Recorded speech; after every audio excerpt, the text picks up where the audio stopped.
Hi guys, it's Alex from LitA. How's everyone doing? Good, I hope. Today I've got a really exciting review for you, something I've been wearing a lot over the last couple of weeks.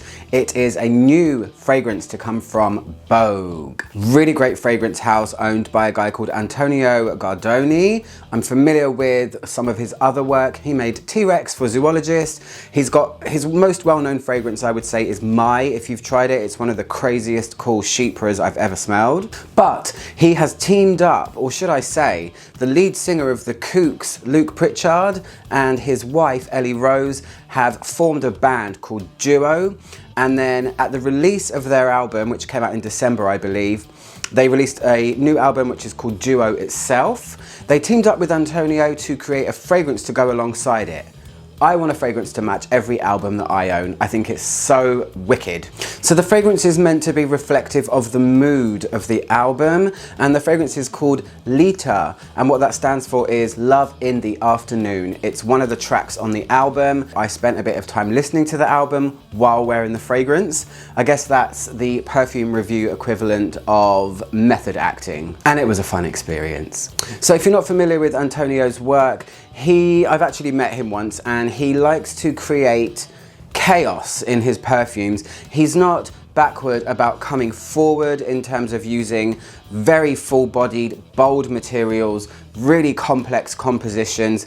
I remember him saying actually that he likes to have battles going on in his perfumes where he will use a really big amount of a certain material and then try and beat it into submission with other notes. So they're always fun to smell, they're always avant-garde, they're always really long-lasting. I'll say that about this one too. And they're usually really complex. So this one's reflective of the mood of the album. I listened, it's really cool. He also wanted it to be like stepping straight into a party from outside, so you're right in the thrum of things.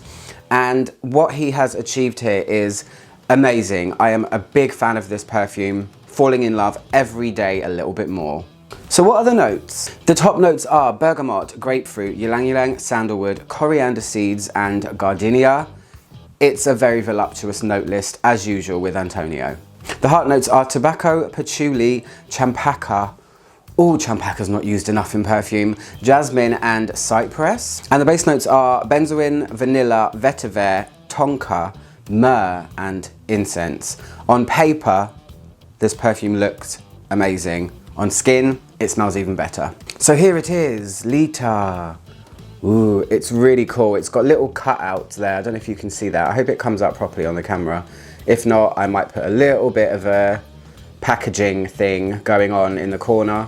Green screens and perfume don't work out well. But I love this. It comes in 50 mils, and I'm gonna spray it on my right hand because it's drying on my left.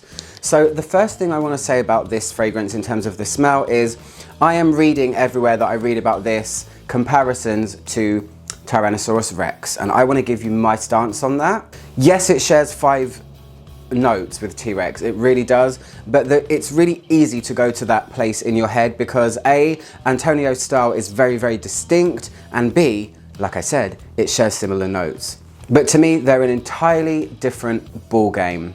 Very different indeed. Oh, so the opening is the most chaotic part, and when I say chaotic, I don't say that negatively, I say it in a positive way. It's a massive swirl of so many things here.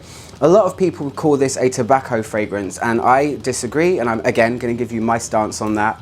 This fragrance is actually an oriental floral. That's what it smells like to me. The opening, I can feel tobacco here, but it's already being overtaken by so many things. The main star of this fragrance and what everything revolves around, hinges on, is anchored by, is the myrrh. The myrrh to me is what jumps to the forefront, and it's winning the race against everything else. This perfume doesn't really follow the usual structure of top, heart, and base. Yes, the notes are listed that way, but when you wear it, it doesn't behave that way. This one jumps straight into the heart, and that's the way it was designed, and I am glad because the heart and the way this is constructed is glorious. So myrrh, let me not digress. Myrrh.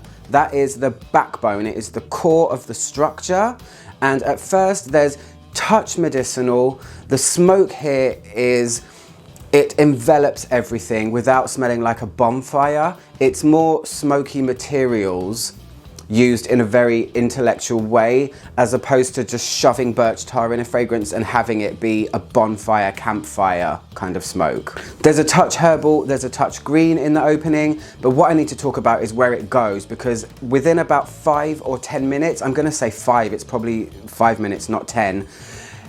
What happens in my mind is, if you've seen a video ever of something shattering and watched it in reverse, when everything just goes, that's what happens to this fragrance. All of the pieces that were scattered everywhere and pulling you in all different directions, all of a sudden just become one beautiful thing, and everything becomes super smooth.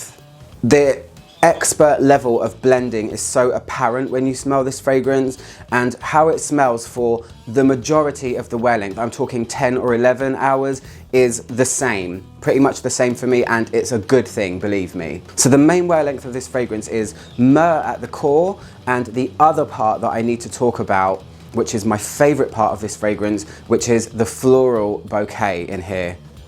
Oh, when this is in the air, oh my gosh, the ylang ylang is the main player here. Ylang ylang is giving this super beautiful powdery smoothness. You have jasmine I can smell quite prominently, but it's not dirty. It's mingled in with all of this smooth myrrh and cloaked in a really gentle smoke. It's a beautiful white and yellow floral bouquet dripping in myrrh and veiled in smoke. The sandalwood gives such a beautiful sultriness to this, and there are other white florals mingled in as well, but the blending is so perfect that it's one of those things that when you wear it, you just want to experience it for how it smells. I have to pick things apart for a review, but when something is blended as well as this, it's really hard to, and sometimes that's good too. I need to talk about the smoke, because if you're not a smoky lover and T-Rex scared you, this one is definitely gentler and a little bit more feminine, I would say, because of the amount of big florals, where, without becoming a comparison review, T-Rex was much more medicinal and harsh and patchouli. This is just like a wave of beautiful resinous smoke, incense smoke a little bit, and this wonderful brooding dark and rich bouquet of flowers. The myrrh in here, I need to talk about that since it's the main player, is myrrh in all of its glorious, dark, sticky, treacle-like feeling. It's so rich that it almost smells like coffee. If you've ever smelled pure myrrh resin, it has super, like, almost roasted coffee dark facets to it, and you get all of that from the myrrh in this. So the myrrh is multi-layered and complex alone. That's just a start. Add on top all of these beautiful gardenia and jasmine and smooth ylang ylang and champaka. Oh, champaka. I love you, champaka. Thank you, Antonio, for putting champaka in this perfume. It's just a swirl of gorgeousness. Could this be the ylang I've been looking for? Rich is the word that defines the way this smells, and it stays like this for a really long time. I put this on when I've worn it 5, 6 times now, I think. I put it on at 8 o'clock when I'm getting ready for work. I get home at 7:30 in the evening and I can still smell it significantly. That is true of most of Antonio's perfumes that I've tried. You're not gonna get a bad longevity out of them because of the richness of the materials that he uses and the way that he puts them together. One of the other things I want to mention is tonka. I can really smell tonka in this, not in an overly sweet way, but the texture of tonka is present in this fragrance as well, and I'm also a lover of tonka, so if you are, you might like this. To me, this is just on the boundary of being super avant-garde and also wearable. It's treading that line of, oh, that's really different and a bold choice and definitely a signature scent and a statement, but for me, it's not too out there. Do bear in mind, I smell a lot of things and my taste level is somewhat weird. The surprising part is the powderiness. So interesting. It's so crazy to have something that is this dark and thick and gloopy and resinous and oriental, and have, when it's in the air, this powdery veil mingled in with smoke. That's the magic of this. The only slight change that happens, and I say very slight, I mean very slight, sorry, is that the drier this gets, the more the myrrh takes hold of it. The myrrh becomes even more prominent at the end, and that's where it's really treacle-like, really thick then, and really, really dark. But after that, it kind of just, like a song fading out at the end of a track, that's what happens. Everything, all the elements are still there, but they just gradually fade away into the background. So that is my take on LitA by Bogue. I just want to say thank you to Mark for sending me this. I am so appreciative. Already being a fan of Antonio's work, I was really intrigued to try this, so I'm so glad I got to. Anyway guys, I'm out Romano, trying to make the world smell better, one video at a time. I'll see you guys soon. Goodbye.